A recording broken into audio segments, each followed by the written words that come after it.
خدا کا ہوتا ہے۔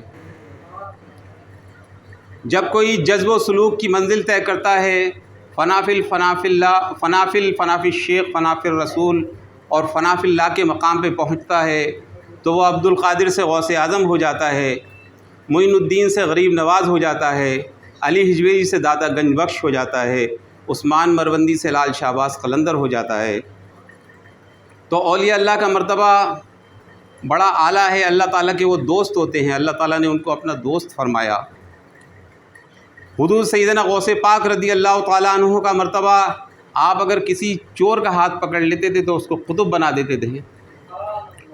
خواجہ غریب نواز رضی اللہ تعالیٰ عنہ ایک کوزے میں پورے دریا کو قید کر لیتے تھے، اور حضرت داتا علی حجویری رحمۃ اللہ تعالیٰ علیہ لاہور میں بیٹھ کے لوگوں کو کعبہ دکھا دیتے تھے۔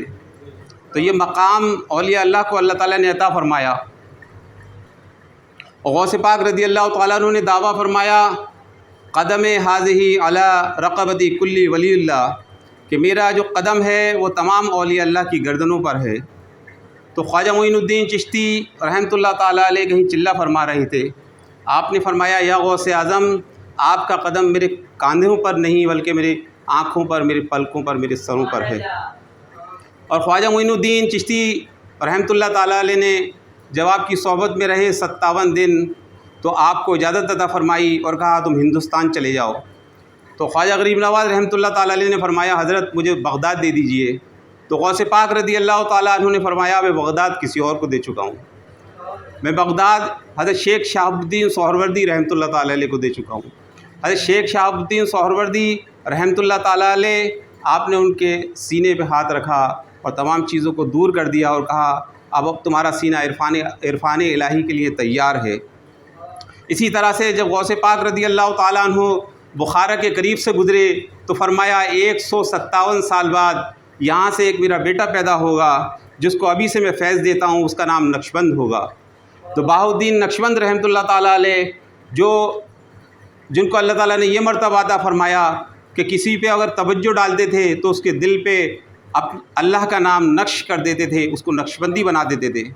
سہروردی، چشتی، نقشبندی، قادری، یہ سب غوث پاک رضی اللہ تعالیٰ نے سب کو فیض عطا فرمایا، سب کو کمال عطا فرمایا۔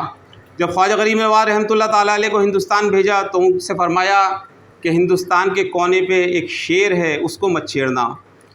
لیکن خواجہ غریب نواز رحمۃ اللہ تعالیٰ علیہ سب سے پہلے وہاں آئے اور اپنی نظر ولایت سے دیکھا، اس جگہ چلہ کشی فرمائی، کچھ عرصے رہے، اور جاتے ہوئے یہ تاریخی شعر اشعار انہوں نے فرمائے کہ گنج بخش فیض عالم، مظہر نور خدا، نا کے سارا پیر کامل، کامل رہنما۔ یعنی حضرت داتا گنج بخش رحمۃ اللہ تعالیٰ علیہ ناقصوں کے تو کامل پیر ہی ہیں لیکن کاملوں کے بھی رہنما ہیں۔ تو یہ جو فیض اور کمالات کے جو یہ مراتب ہیں، یہ اولیاء اللہ کو اللہ تعالیٰ نے عطا فرمائے۔ حضرت جنید بغدادی رحمۃ اللہ تعالیٰ علیہ بہت بڑے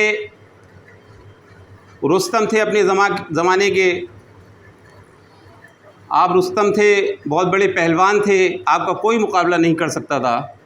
تو ایک بار ایک کمزور سا شخص آپ کے پاس تشریف لایا اور فرمایا کہ میں آپ سے مقابلہ کروں گا۔ تو سب حیرت میں پڑ گئے، اتنے بڑے رستم زماں سے کون مقابلہ کر سکتا ہے۔ دوسرے دن جب مقابلہ شروع ہوا تو جب داؤں لگانے کے لیے حضرت جنید بغدادی نے ان کو پکڑا تو انہوں نے ان کے کان میں کہا، میں سید ہوں۔ یہ سنتے ہی آپ نیچے لیٹ گئے۔ فرمایا، میں نے اپنی شکست کو قبول کر لیا ہے، میں کسی سید سے لڑ نہیں سکتا۔ تو اللہ تعالیٰ نے ان کو یہ مرتبہ عطا فرمایا کہ جب آپ کا وصال ہوا تو آپ کے جو مریدین تھے انہوں نے آپ کو خواب میں دیکھا۔ وہ فرمایا، یا شیخ، آپ کے ساتھ کیا معاملہ ہوا؟